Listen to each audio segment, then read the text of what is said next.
Assalamualaikum warahmatullahi wabarakatuh.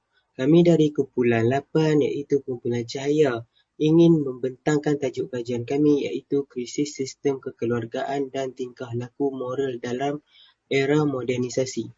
Kajian ini dilakukan bagi memenuhi tugasan berkumpulan kami bagi subjek penghayatan etika dan peradaban iaitu kod UTC 1012 bagi semester 1 ini. Sehubungan dengan itu, kami ingin mengucapkan jutaan terima kasih kepada pensyarah kami iaitu Dr. Rusaiza binti Muhammad Mokhtar kerana telah banyak memberikan tunjuk ajar, sokongan, dorongan dan pertolongan yang tidak terhingga kepada kami untuk menyelesaikan tugasan berkumpulan ini.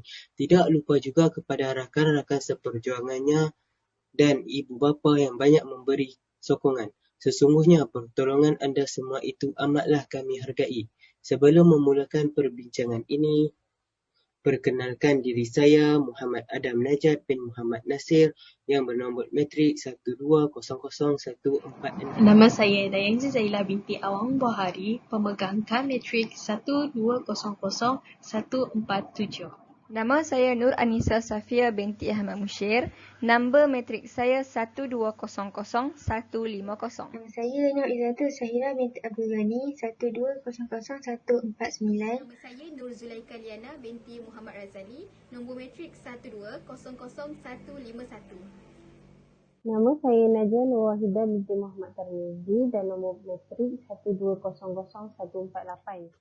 Pendahuluan. Keluarga merupakan sebuah unit rumah tangga yang memiliki hubungan darah atau perkahwinan yang menyediakan fungsi-fungsi instrumental mendasar dan fungsi-fungsi ekspresif bagi para anggota yang berada dalam satu jaringan.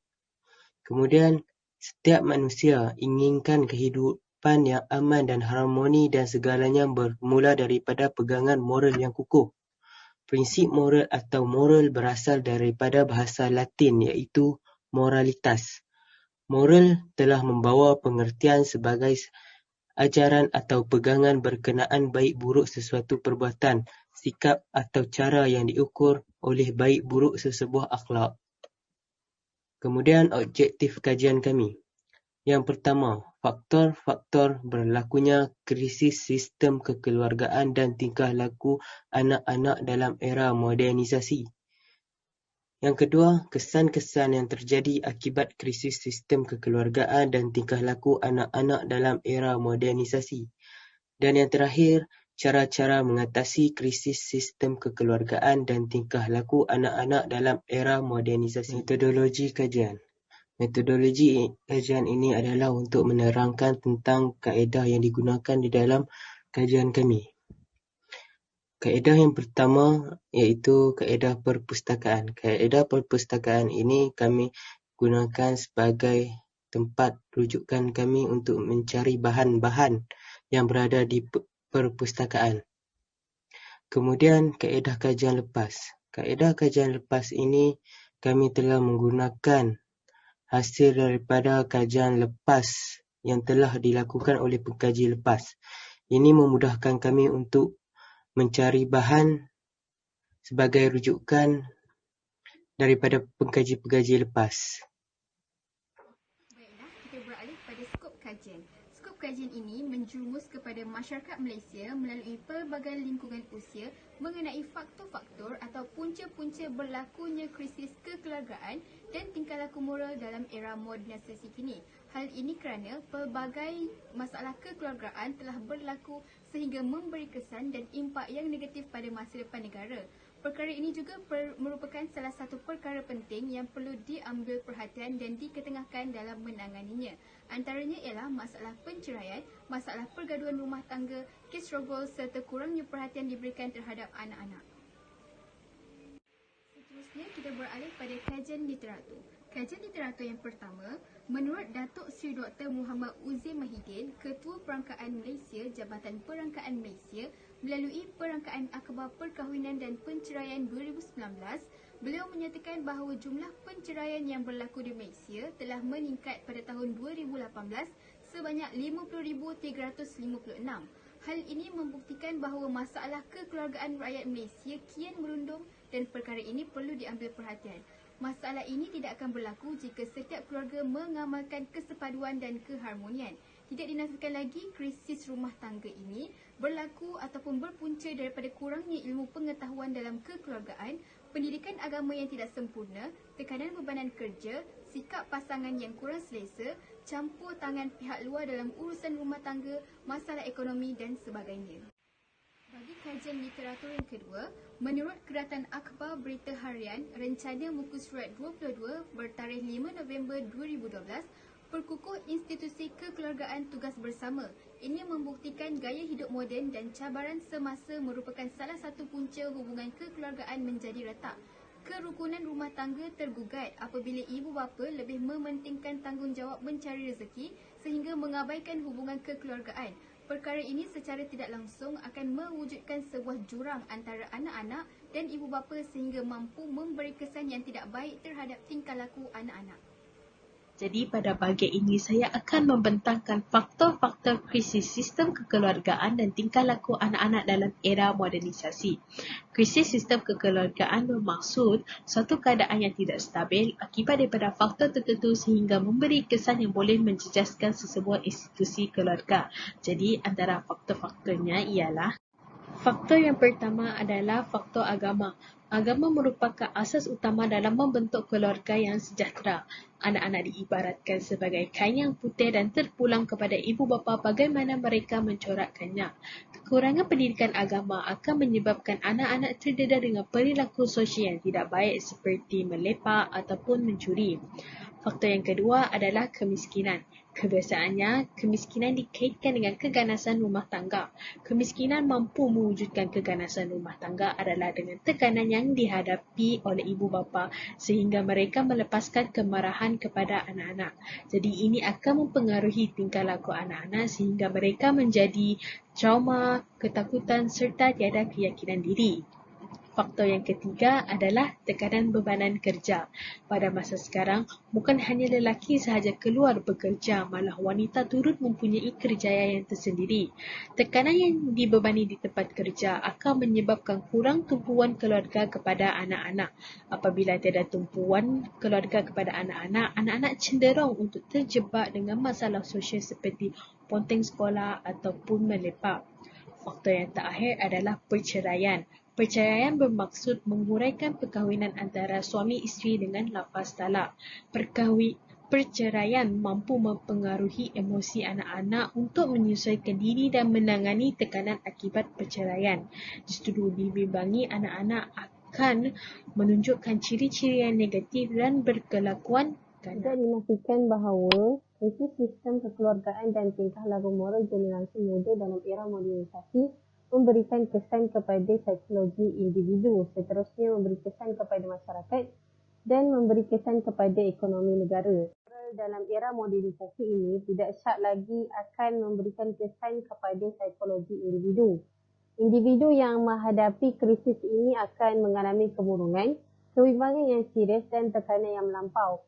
Hal ini kerana konflik kekeluargaan seperti perceraian, perselisihan faham dan pergaduhan menyebabkan individu mengalami kecelaruan mental, emosi terganggu dan tertekan.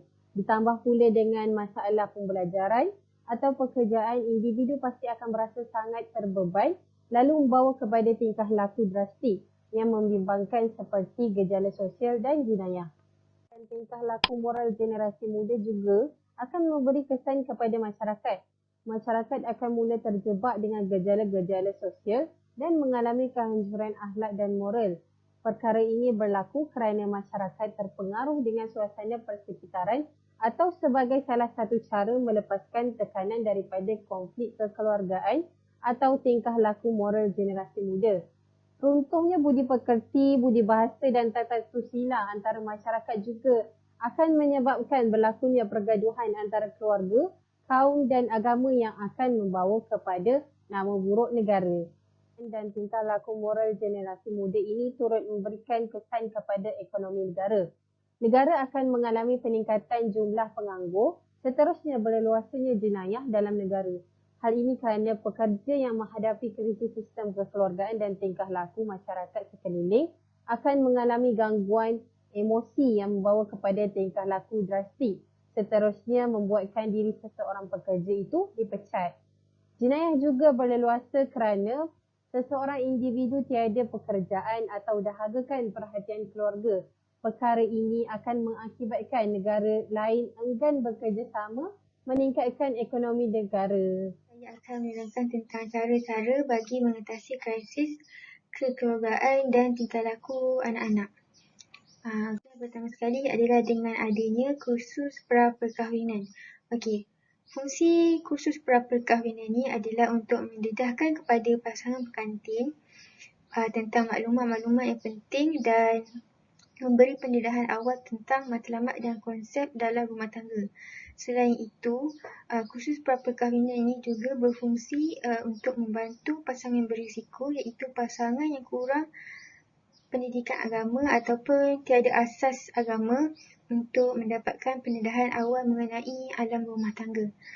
Yang seterusnya adalah perkhidmatan orang tengah. Okey, biasanya perkhidmatan orang tengah ni akan digunakan sekiranya krisis atau masalah yang dihadapi berlanjutan. Okey, jika berlanjutan, aduan boleh dilakukan kepada mahkamah dan mahkamah akan melantik orang tengah yang selayaknya bagi membantu pasangan menyelesaikan masalah rumah tangga. Okey, selalunya orang tengah ni akan dilantik di kalangan saudara mara belah perempuan ataupun belah lelaki. Yang terakhir sekali adalah nasihat dan kaunseling. Okey, selalunya nasihat dan kaunseling ini akan dilakukan bersama unit kaunseling ataupun unit di undang-undang kekeluargaan. Okey. Bimbingan dan khidmat nasihat yang dilakukan adalah untuk membincangkan masalah yang dihadapi oleh pasangan dan cara-cara untuk mengatasi konflik yang berlaku dalam rumah tangga. Okey, nasihat atau peringatan yang diberikan hendaklah berhikmah dan tidak mengguriskan perasaan mana-mana pihak. Berdasarkan isi-isi yang telah dinyatakan sebentar tadi, dapatlah kita simpulkan bahawa krisis sistem kekeluargaan akan mengakibatkan anak-anak melakukan kegiatan yang tidak bermoral. Institusi kekeluargaan yang bermasalah akan menyebabkan anak-anak dibesarkan dalam kehidupan yang tidak bahagia. Justru itu, pelbagai pihak haruslah memainkan peranan yang penting untuk menangani perkara ini. Apakah langkah yang sepatutnya kita ambil untuk mengurangkan masalah ini? Saya akan terangkan dengan lebih lanjut pada bahagian seterusnya. Oleh itu, apabila langkah yang proaktif telah diambil, maka kita dapat melahirkan sebuah sistem kekeluargaan yang baik. Kita beralih pula pada bahagian cadangan. Peranan ibu bapa sangat penting dalam menubuhkan sistem kekeluargaan yang baik. Ibu bapa haruslah mendidik anak-anak dengan sebaiknya sejak kecil dan bertanggungjawab mewujudkan keluarga yang bahagia. Seterusnya, peranan masyarakat dalam menerapkan sifat kasih sayang antara satu sama lain dan membantu orang lain yang mempunyai masalah keluarga. Contohnya, memberikan semangat dan dorongan kepada mereka. Dan akhir sekali, peranan kerajaan ataupun NGO dalam menjalankan kempen kesedaran yang efektif supaya dapat memberikan kesan yang mendalam kepada masyarakat. Setakat ini sahaja pembentangan kami pada kali ini. Terima kasih. Assalamualaikum warahmatullahi wabarakatuh.